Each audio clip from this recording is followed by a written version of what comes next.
Selamat datang di channel ini dan selamat hari Minggu. Sahabat-sahabatku yang terkasih, beberapa waktu lalu Indonesia sempat dihebohkan dengan peristiwa penolakan pendirian gedung gereja di daerah Cilegon. Apalagi ketika wali kota Cilegon turut menandatangani penolakan pendirian gereja bersama dengan warganya, maka berita ini semakin viral di Indonesia. Hal ini membuat umat Kristen maupun umat Katolik belum memiliki rumah ibadah di Cilegon. Menurut data dari Katolik Kukeran, umat Katolik Cilegon sendiri khususnya paroki Santo Mikael Cilegon berjumlah sekitar 2.500-an jiwa. Setiap minggunya mereka merayakan Ekaristi di dalam sebuah gedung serbaguna. Penolakan pendirian rumah ibadah ini tidak memadamkan api iman dari umat Cilegon, sehingga mereka tetap mencari cara agar tetap bisa merayakan Ekaristi setiap minggunya. Pengalaman ini adalah sebuah kesaksian iman yang luar biasa dari umat Cilegon.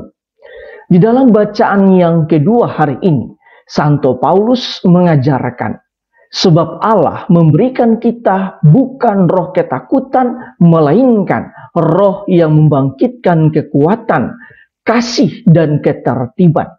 Jadi, janganlah malu bersaksi tentang Tuhan kita. Bagi Santo Paulus, roh Allah yang telah diterima lewat baptisan haruslah dihidupi. Sebab orang-orang Kristen haruslah menjadi saksi di dalam setiap dimensi kehidupan. Bahkan ketika kita menghadapi tantangan dan cobaan, kita harus tetap bertahan di dalam iman kita. Hal ini dialami oleh Nabi Habakuk di dalam bacaan pertama. Ketika ia mengalami penindasan, ia berkata, "Tuhan, berapa lama lagi aku berteriak, tetapi tidak kau dengar. Aku berseru, tetapi tidak kau tolong."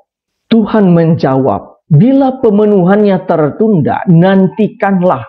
Akhirnya pasti akan datang. Sungguh orang yang sombong tidak lurus hati, tetapi orang benar akan hidup berkat imannya." Itu artinya setiap pengalaman penindasan ataupun penderitaan pastilah akan berakhir. Karena itu, yang terpenting ialah kita tidak boleh menghadapinya dengan kesombongan diri, tetapi dengan iman. Di dalam bacaan Injil, Yesus juga menegaskan bahwa jika kita memiliki iman sebesar biji sesawi saja, kita dapat memindahkan pohon ke laut. Dalam arti tertentu, jika kita terus bertekun dalam iman, maka segala sesuatu akan menjadi mungkin di dalam iman. Sahabat-sahabatku yang terkasih, berdasarkan bacaan-bacaan hari ini, marilah kita merenungkan sejumlah remah permenungan. Pertama, di dalam bacaan Injil hari ini, Yesus mengatakan bahwa jika kita memiliki iman sebesar biji sesawi saja, maka kita bisa memindahkan pohon ke laut. Biji sesawi adalah biji terkecil di dunia.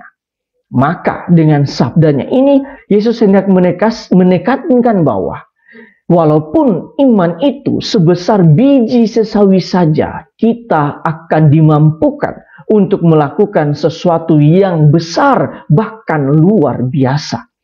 Dengan kata lain, jika kita memiliki kualitas iman yang baik, maka kita bisa melakukan sesuatu yang tidak mungkin menjadi mungkin. Memiliki kualitas iman yang baik tidak hanya dengan doa berdoa, tidak hanya juga dengan mendengarkan sabda Allah, tetapi juga dengan cara menjadikan hati kita menyerupai hati Yesus. Kita menabur sebanyak mungkin kasih dan cinta di dalam kehidupan kita ini. Jika kita tekun di dalam perbuatan kasih sama seperti Yesus yang telah ia lakukan di dalam kehidupannya, maka pada saat yang sama kita akan memiliki iman yang baik. Kita akan memiliki kualitas iman yang baik. Bahkan iman kita akan semakin bertumbuh dan berkembang. Bahkan kita sedang menghidupi iman di tengah-tengah dunia. Kedua, di dalam bacaan yang kedua, Santo Paulus mengatakan, janganlah malu bersaksi tentang Tuhan kita. Dengan ini, Santo Paulus hendak menegaskan bahwa Roh Allah yang telah kita terima lewat baptisan haruslah dihidupi. Itu artinya semua orang Kristen harus menjadi saksi iman di dalam semua dimensi kehidupan. Bahkan ketika kita menghadapi tantangan dan cobaan, kita tetap bertahan di dalam iman. Pengalaman saudara-saudara Kristen dan Katolik di Cilegon memperlihatkan bahwa ketika kita tetap bertahan di dalam setiap tantangan dan penderitaan, maka Tuhan juga akan senantiasa menjaga kita.